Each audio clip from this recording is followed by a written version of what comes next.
Hello friends, welcome you all in Rekhadi Commerce and Economics classes.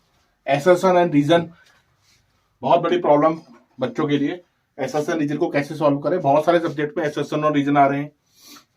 मेरे ख्याल से economics में भी आएंगे, अकाउंट्स में भी आ रहे हैं, पहले तो और सब सब्जेक्ट्स में आ रहे हैं, चाहे वो साइंस हो, कॉमर्स हो या ह्यूमैनिटीज हो। assertion and reason, the first thing is that इन वर्ड से डरना नहीं है। इन वर्ड से अगर आप डरोगे तो आपको लगेगा कि ये बहुत टफ है। एसेसन का मतलब होता है जोर, किसी वर्ड किसी सेंटेंस पे जोर देना, और उसका रीजन होता है क्या उस जोर का जो हम उस पर जोर दे रहे हैं क्या वो सही है या नहीं है। इसके लिए आपको क्या होनी चाहिए, थोड़ी सी नॉलेज होनी चाहिए उस टॉपिक की। एसेसन रीजन करने के लिए अगर डीपली आपने वो चैप्टर पढ़ा है तो you can solve assertion reason easily. लेकिन बहुत सारा वेटेज जो है एसेसन रीजन का आ गया है यहाँ भी और बड़ी क्लासों में भी। इसके बाद जो आप लोग एग्जाम देंगे उसमें भी assertion reason are very important. So myself Dipesh Rekhadi welcomes you all in this topic which is assertion reason, how to solve assertion and reasons in board exams or in higher exams. तो इसको समझने के लिए बहुत simple सी चीजें मैं आपको बताऊंगा, बहुत सिंपल सी ट्रिक्स है जिसको हम लोग कर सकते हैं। अगर आप देखेंगे मैंने एक सेंटेंस लिखा है सामने, उसको करने के लिए आपको थोड़ा सा समझना है कि जो दो सेंटेंसेस दिए हैं क्या उनमें कोई रिलेशन है या नहीं है। जो आपको चार ऑप्शंस आते हैं बता दूं मैं, ऑप्शंस कैसे आते हैं एग्जाम में पहले देखना है।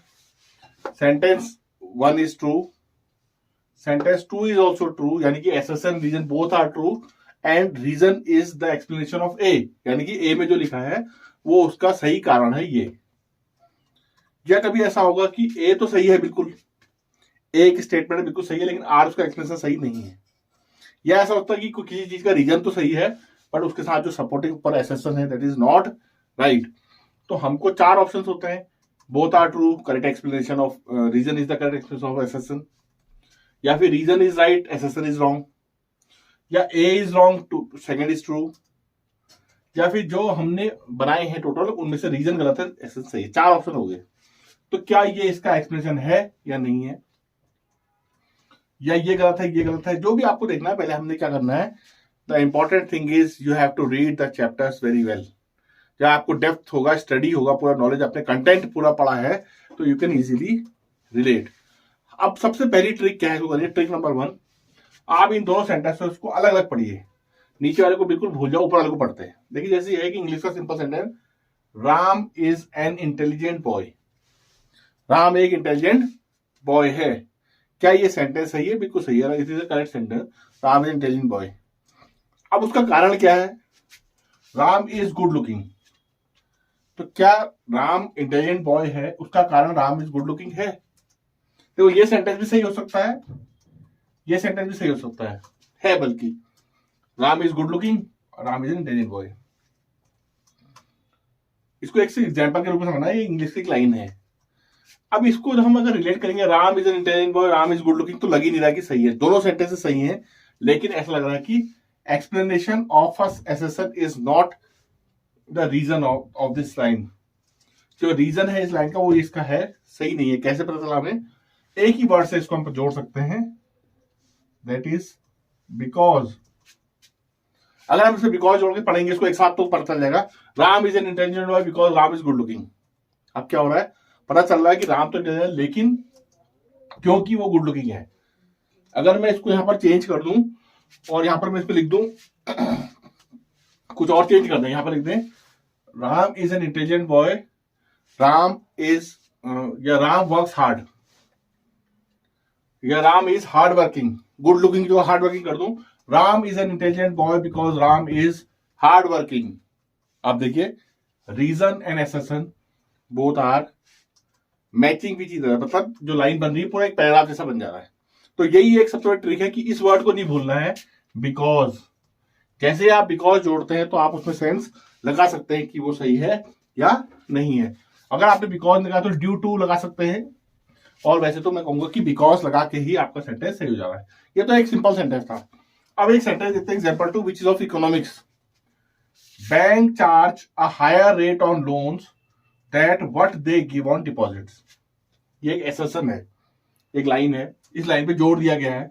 एसेसन में जोड़ देना, bank charge higher rate of loan, higher rate on loan. जो बैंक लोन देता है कॉमर्शियल बैंक को, या हमें जो लोन देता है बैंक, जो हमको कॉमर्शियल बैंक SBI HDFC कोई भी हमको लोन दे रहे हैं, वो higher rate of loan charge करते हैं। देन व्हाट दे, इसको देन कर देते हैं, than what they give as deposits. जो हमको डिपॉजिट जो हम जमा करते हैं बैंक पे, उस पर हमको जो इंटरेस्ट देते हैं वो कम होता है, और जो लोन पे चार्ज करते हैं ज्यादा होता है। जैसे हमने बैंक से लोन लिया तो उसने कहा 10% लोन आपको इंटरेस्ट देना पड़ेगा, और जो हमने डिपॉजिट किया उस पर हमको 8% दिया, तो 8 और 10 में 2% बैंक की इनकम होगी। ये एक सेंटेंस है और ये बिल्कुल सही है। अब इसका रीजन दे रहे हैं, the difference what is charge and what is paid is their income.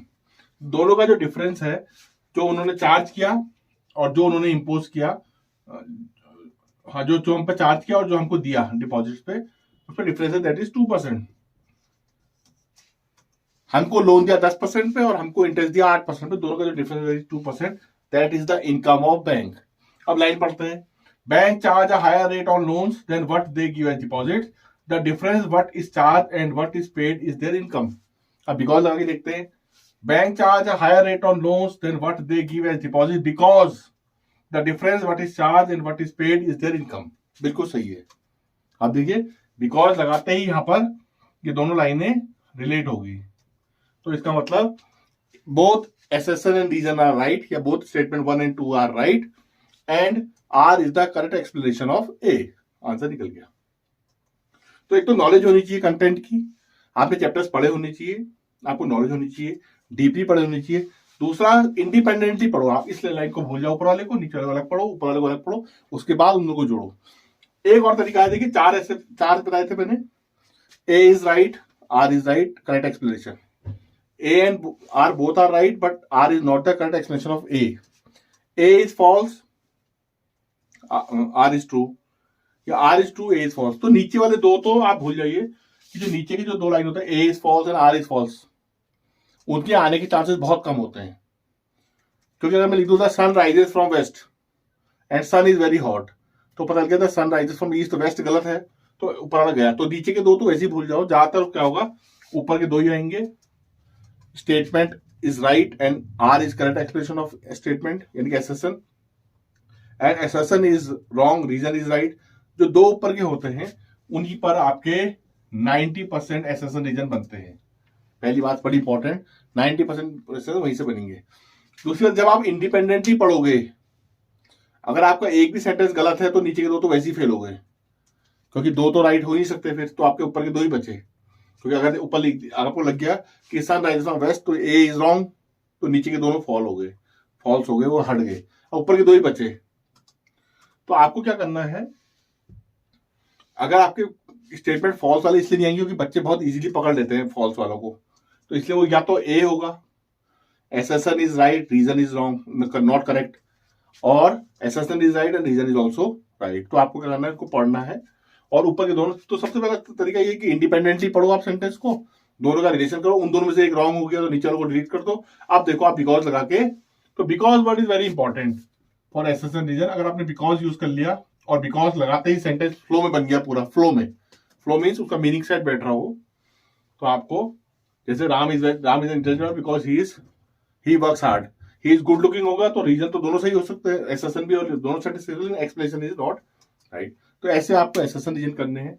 Economics, accounts, chemistry, जिसमें भी आ रहे होंगे, बहुत सारे सब्जेक्ट में इस बार assertion रीजन आएंगे। तो hope you all got this. फिर एक एग्जांपल से बताऊंगा अगले वीडियो में। Thank you.